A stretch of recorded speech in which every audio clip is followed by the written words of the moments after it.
ओम श्री गुरुवे नमः।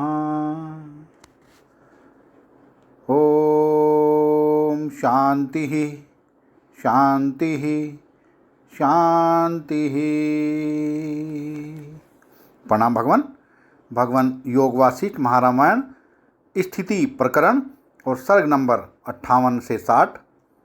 शीर्षक है परमात्म भाव में स्थित हुए कच्छ के द्वारा सर्वात्म तत्व का बोध कराने वाली गाथाओं का गान, भोगों से वैराग्य का उपदेश तथा सबकी परमात्मा में स्थिति का कथन। सत्संग लेते हैं भगवान। श्री वशिष्ठ जी कहते हैं, रघुनंदन, इसी पूर्वोक्त वस्तु के विषय में पहले बृहस्पति के पुत्र कच्छ ने जो पवित्र गाथाएं गाई थी उसका मैं वर्णन करता हूँ, सुनो।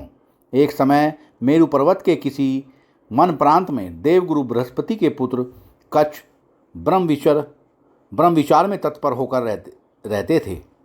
वहाँ उन्होंने सुनी हुई ब्रह्म विद्या का बारंबार मनन और निधिध्यासन करके आत्मा में परम शांति प्राप्त कर ली थी।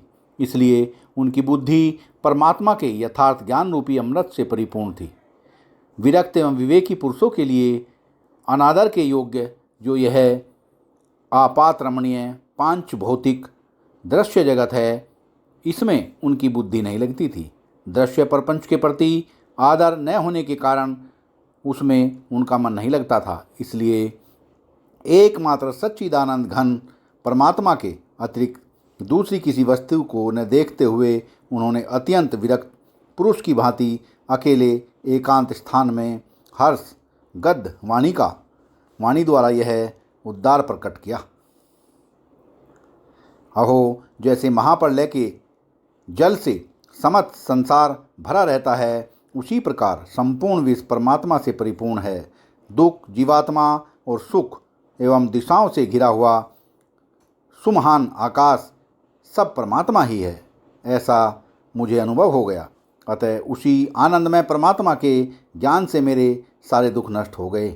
बाह्य एवं आभ्यंतर भावों से युक्त इस देह में ऊपर नीचे और पूर्व आदि दिशाओं में तथा इधर उधर परमात्मा ही है। परमात्मा के अतिरिक्त दूसरी कोई वस्तु कहीं नहीं है। इस विषय में श्रुति का भी कथन है कि परमात्मा ही नीचे है, परमात्मा ही ऊपर है, परमात्मा ही पीछे है, परमात्मा ही आगे है, परमात्मा ही दाईं ओर है, परमात्मा ही बाईं ओर है और परमात्मा ही यह सब है। परमात्मा के अतिरिक्त दूसरी कोई वस्तु नहीं है। सभी जगह परमात्मा स्थित है। सब कुछ परमात्मा में ही है। यह सब जगत परमात्मा ही है। अतः मैं सदा परमात्मा में ही स्थित हूँ। मैं नित्य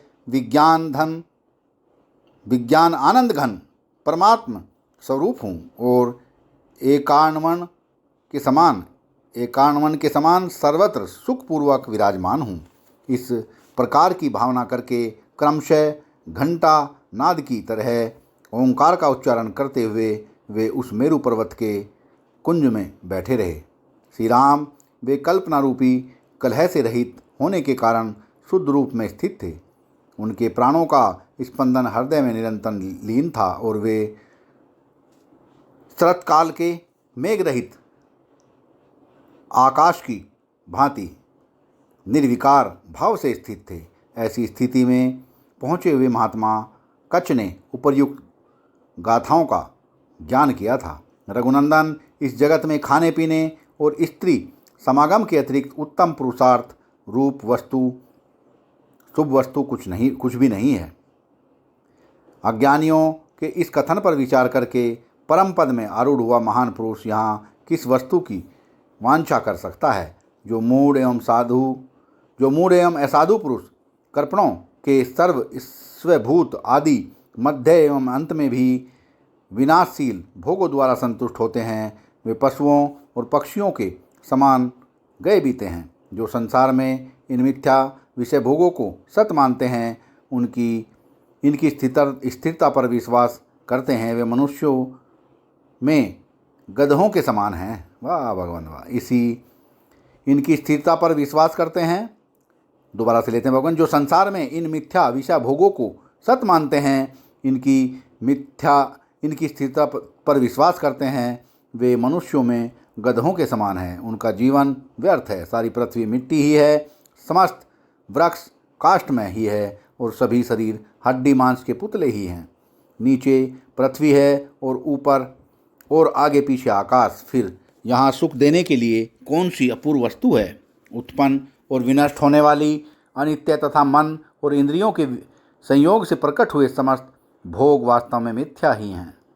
हड्डियों के समूह को अपने शरीर की संज्ञा देने वाले पुरुष के द्वारा अपनी प्रेयसी कहकर एक रक्त मांस की पुतली का सादर आलिंगन किया जाता है। यह संसार को मोहित करने वाले काम का ही क्रीड़ा विलास है। श्री राम, यह सारा जगत मूढ़ पुरुषों की दृष्टि में ही सत्य और स्थिर है।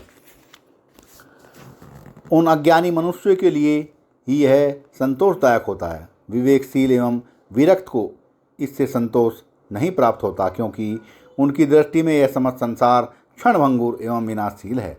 भोगों की वासना ऐसी विषैली होती है कि उन विषयों का उपभोग न करने पर भी विष की तरह मूर्छा अर्थात मोह पैदा कर देती है।